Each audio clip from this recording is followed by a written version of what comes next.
Mobile आजकल के बच्चों के लिए यूज़ करना कितना ठीक है? साइबर फ्रॉड जो आजकल हो जाते हैं ना, खास करके बच्चों के साथ, लड़कियों के साथ कुछ बहुत हो जाते हैं। मैं 10% तो इसका मैं अच्छाई की बात बताऊंगी कि मान लिया जाए मैं कहीं फंस गई हूँ, ऐसी जगह फंस गई हूँ जहाँ मुझे लग रहा है कि मैं अनसेफ हूँ, तो फ़ोन सेफ्टी है कि मैंने एक नंबर डायल किया और अपनी फैमिली वालों को बताया कि मैं ऐसी स्थिति में हूँ, मैंने अपनी सारी चीज़ें गूगल से भेज दी, मैं यहाँ हूँ, इस चीज़ में हूँ। सेकंड चीज़, जब आप इसका यूज कर रहे हैं अपने इंस्टाग्राम आईडी या कहीं पे भी अपनी रील्स डाल रहे हैं, तो ऐसे ऐसे कमेंट उसमें आते हैं कि हमें सोशल मीडिया का सामना करना ही पड़ता है। वहाँ आपकी 1% अच्छाई दब भी जाती है, लेकिन जब हम आते हैं उसके अंदर घुसते हैं तो हमें लगता है कि अब तो यही दुनिया है। बहुत नुकसान है। 10% मैंने बोला ना, 50% की बात करें तो ये है और 10% की बात करें तो अच्छा ही है। आज की डेट में हम लोग देख रहे हैं नौकरी से लेके हर एक चीज़ मोबाइल में है, लेकिन वो 90% जो इधर का हम लोग यूज कर रहे हैं वो कहाँ जाएगा? क्या आपको लगता है आजकल भी जो है बाल विवाह हो रहे हैं, और हो रहे हैं तो फिर वो बच्ची जो बाल विवाह नहीं करना चाहती है उसको क्या कदम उठाना चाहिए, और पेरेंट्सों से भी आप क्या कहना चाहेंगे? एक्चुअली सबसे पहले तो मैं ये बोलूँगी, अभी जो 1098 भी मैंने ज्वाइन किया है तो मैं उसमें भी हूँ, तो मैंने देखा कि उसमें आज की डेट में जो बच्चे बाल विवाह होते हैं कहीं ना बहुत कम, मतलब होते हैं लेकिन कम होते हैं, लेकिन रोक दिए जाते हैं। वो इसलिए शायद ये जो नंबर टोल फ्री नंबर बना है ना, इस वजह से, क्योंकि किसी भी स्तर में कहीं पे भी बाल विवाह हो रहा तो हमें अगर भनक लग जाए तो वहाँ टीम पहुँच जाती है, तो वो बाल विवाह रुक जाता है। तो ये मुझे लगता है सरकार के द्वारा जो चलाई गई नीतियां हैं ये फ़ायदा कर रही हैं और आने वाले टाइम में बाल विवाह होगा भी नहीं। और अगर कहीं पे होने के बाद अगर आपको सूचना मिल रही है या कुछ हो रहा है तो वो क्या, वही मैं जो पहले बोला, एक परिवेश होता है, या तो उस घर में बच्चियां बहुत अधिक होंगी या परिवार की बिल्कुल आर्थिक स्थिति बहुत कमज़ोर होगी, और एक सोसाइटी का बिल्कुल वही। लेकिन मुझे आज की डेट में लगता नहीं है, अगर ऐसे केसेस आते हैं दूर दराज स्तर से भी आते भी हैं तो भी 1098 में हमने सूचनाएं देखी हैं उसकी। बिल्कुल।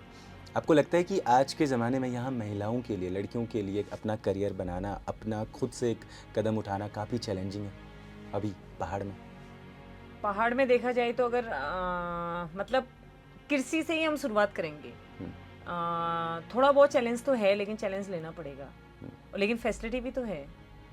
जो सब्सिडी एक जेंट्स को 25% मिलती है, एक महिला को 35% मिलती है, तो हम इसे या क्या कहेंगे, अभाव, या फिर जानकारी का अभाव, या फिर इनएक्टिव होने की हमारी श्रेणी। और अगर मैम, एक आखिरी सवाल मैं आपसे पूछना चाहूँगा, अगर आप FM पंचुअल पल्स के माध्यम से कोई मैसेज कम्युनिटी को देना चाहें पिथौरागढ़ की, तो क्या देंगे? मेरा सिर्फ एक कहना है, पहला जो संदेश है मेरा पेरेंट्स के लिए है कि एक दौर हुआ करता था जब हमारे माँ बाप हमें बच्चे की तरह पालते थे और हमें डर की भावना से भी कहीं ना कहीं हमें झिझक होती थी, अपने से बड़ों की इज्जत हम लोग करते थे। तो मेरा एक संदेश तो ये है कि हम अपने बच्चों को अपने ऊपर हावी ना होने दें, उसके लिए उनको प्यार के साथ साथ थोड़ी बहुत चीज़ों का अभाव कराना बहुत ज़रूरी है। वो अभाव खाने पीने का ना हो, लेकिन अन्य चीज़ों का ज़रूर हो।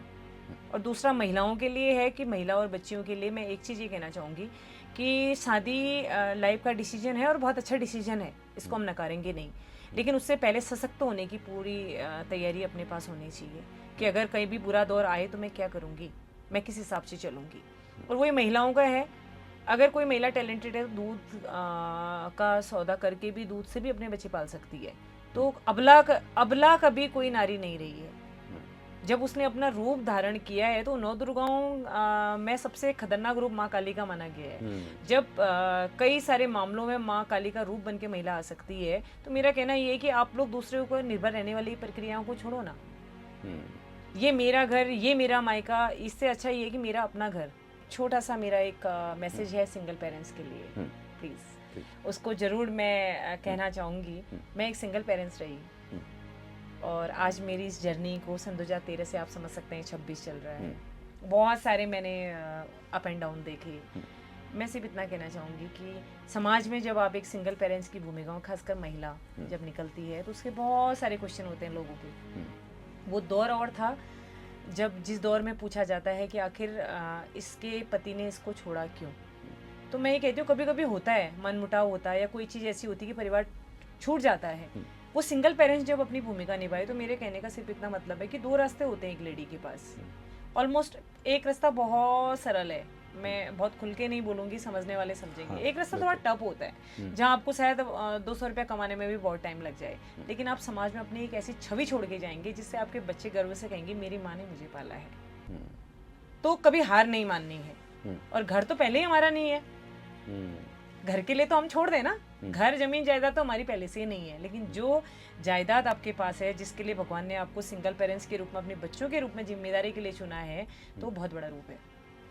बिल्कुल। और जब आप खड़ी होती हैं और वो आपको ये रहता है कि मैं अपने बच्चों के, मेरे बच्चे मेरे लिए कुछ करें, तो मैं एक और चीज़ कहना चाहूँगी कि हम पाल रहे हैं, हमारी जिम्मेदारी है, लेकिन अगर वो बच्चे हमें कुछ नहीं दे रहे हैं तो हमारी अपेक्षाएं नहीं रहनी चाहिए, क्योंकि आपने तो वो दौर पहले तोड़ दिया। आप सिंगल पेरेंट्स हैं तो सिंगल वुमेन भी होकर के रह सकती है, इसलिए टूटना नहीं है। सही रास्ते जा करके अपने बच्चों को सशक्त बनाना है और समाज के लिए कुछ कर सके तो मैं समाज के लिए आगे आना है। Thank you so much. Thank you so much ma'am. देखिए जिस प्रकार से आपने, जितने कॉन्फिडेंट से और जितने मतलब सरलता से आपने अपनी बातें रखी हैं, मैं समझ सकता हूँ कि ग्राउंड लेवल पर आपने किस तरीके से काम किया होगा और कितने सारे महिलाओं का आपने घर बसाया, घर बनाया, रोज़गार दिलाया, बच्चों, बुजुर्गों, बूढ़ों, सबके लिए आपने काम किया।